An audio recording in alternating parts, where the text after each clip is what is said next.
জামায়াতে ইসলামের আমির ডাক্তার শফিকুর রহমান বলেছেন, ২৪-এর শহীদদেরকে কোনো দলীয় ভিত্তিতে ভাগ করা যাবে না।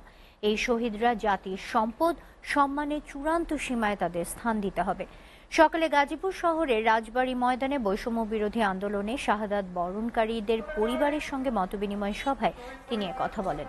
এ সময় জামায়াতের আমির আরও বলেন, শহীদদের প্রতি রাষ্ট্রের বিশাল দায়িত্ব রয়েছে।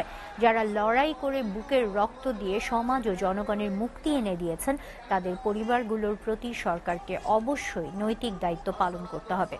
এছাড়া দেশে মতলববাজরা মালিক ও শ্রমিকের মাঝে সংঘর্ষ বাঁধিয়ে রেখে শিল্প ধ্বংস করতে চায় বলেও মন্তব্য করেন জামায়াত আমির।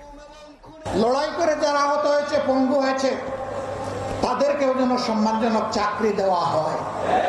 তারা যেন আজীবন কারো করুণার পাত্র হয়ে না থাকে। তার যোগ্যতার বলেই যেন সে পরিবারকে আল্লাহর সাহায্য নিয়ে সামলাতে পারে।